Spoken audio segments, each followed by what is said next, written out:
এই ভিডিওটা করছি মূলত আরাব খানকে নিয়ে নয়, বরঞ্চ আরাব খানের সাথে একটা ছেলে থাকে, সেই ছেলেটাকে নিয়ে। ছেলেটার নাম হচ্ছে সিয়াদাত রাজ। তো এই রাজ ছেলেটা বেশ কিছুদিন গণ অধিকার পরিষদ করেছে। গণ অধিকার পরিষদে ভিপি নূরের সাথে রাজনীতি করেছে এবং বেশ কিছু জনপ্রিয় বক্তব্য সে দিয়েছে এবং এক প্রকারে মানে আওয়ামী লীগের নেতাকর্মীদেরকে হুমকি ধামকি, এক কথা যারা বলে, মানে আমরা এতদিন যাবত রাজনীতি করেও যখন আওয়ামী লীগের সাথে মানে যুদ্ধে পেরে উঠছিলাম না, তখন আওয়ামী লীগের নেতাদের সাথে আমাদের সবসময় তর্ক যুদ্ধ হতো, বাট সে শারীরিকভাবে যুদ্ধে অবতীর্ণ হওয়ার মতো হুমকি দামকি দিয়ে বেশ কিছু বক্তব্য দিয়ে তো এই রাজ মোটামুটি ভাইরাল হয়েছিল। তো এখানে প্রসঙ্গটা এটা না, মানে তার ব্যাকগ্রাউন্ড বললাম যে সে গণ অধিকার পরিষদে একটা সময় ছিল, পরবর্তীতে তার ফ্যামিলির চাপে হোক, ফ্যামিলির অর্থনৈতিক কারণে হোক, সে দুবাই চলে যায়।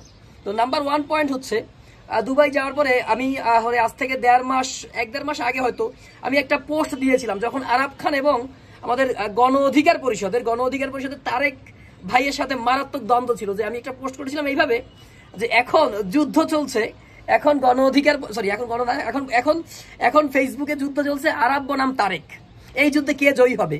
তো এই ধরনের একটা স্ট্যাটাস আমি ফেসবুকে দিয়েছিলাম। দেওয়ার পরে রাত ছেলেটা আমার সাথে তার ফেসবুকের ফ্রেন্ড লিস্টে অ্যাড আছে। তো সে আমাকে মেসেজ করে যে ভাই আপনি জানেন না আরাব কত খারাপ, মানে ও তখন তারেকের লোক, এক কথায় ও তখন তারেক ভাইয়ের লোক, তারেক ভাইয়ের পক্ষের লোক। ও আমি ফেসবুকে স্ট্যাটাস দেওয়ার কারণে মানে ও মনে করছে যে এই স্ট্যাটাসটা তারেক ভাইয়ের বিপক্ষে গেছে। তো আইসা আমাকে বলছে, মশুর ভাই আপনাকে যথেষ্ট সম্মান করি, যথেষ্ট পছন্দ করি, আপনি জানেন না যে আরাব খান কত খারাপ, আপনি আরাব খানকে নিয়ে কিছু বললেন না, ও প্রচুর খারাপ, মানে ওর সাথে খারাপ মানুষ আর নাই।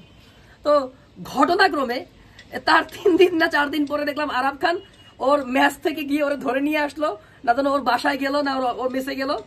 যাওয়ার পর থেকে ছেলেটা মানে কমপ্লিটলি এখন আরাব খানের বডিগার্ডে পরিণত হয়েছে এবং সে এখন আরাব খানের সাথে অল টাইম সে আরাব খানের সাথে থাকে এবং মোটামুটি এখন সবাইকে সে আরাব খানের পক্ষ নিয়ে হুমকি ধামকি দিচ্ছে। 1 মাস আগে সেই ছেলেটা আমাকে হুমকি দিল বা আমাকে বললো যে ও অনেক খারাপ, অনেক মানে সেই ছেলে 1 মাসের ব্যবধানে আরাব খানের পুরো ফ্যান হয়ে গেছে, আরাব খানের ভক্ত হয়ে গেছে, ইভেন আরাব খানের পিএস বা আরাব খানের বডিগার্ড যে শব্দটাই আপনি বলেন তাই হয়ে গেছে আর কি। তো এক কথায় মানে সে এখন আরাব খানের দলে।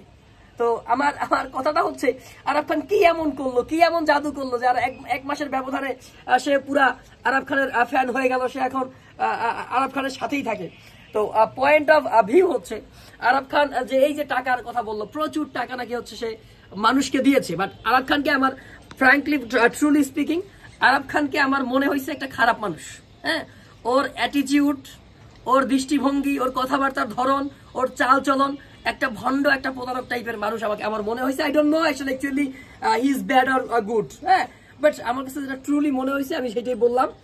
কিন্তু আমার এই আরাব খানের পাশের যে ছেলেটা এখন আছে, ওর বিহেভিয়ার, ওর আচরণ, হ্যাঁ, খুবই লাগছে যে এই ছেলেটা একসময় গণ অধিকার পরিষদ করতো, পরে গণ অধিকার পরিষদ সাইরা দিয়া সে গেল দুবাই গিয়ে তার আত্মহত্যা করবে, সুইসাইড করবে, তার ফ্যামিলিগত ব্যাপার, তার দুলাভাইয়ের নামে মামলা করবে, অনেক কিছু হাবিজাবি মাথা। এরপরে হচ্ছে তারেক ভাইয়ের পক্ষ নিয়ে আরাব খানের বিরুদ্ধে বললো, আরাব খান আইসা তারা নিয়ে গেল, এখন সে আরাব খানের দলের মানে I don't know actually what is happening here, হ্যাঁ, but something wrong is here. হ্যাঁ, যাই হোক, সবাই ভালো থাকবেন এবং আশা করি এই ভিডিওটার উত্তর আপনারা দিবেন যে আসলে কি ঘটেছে এখানে।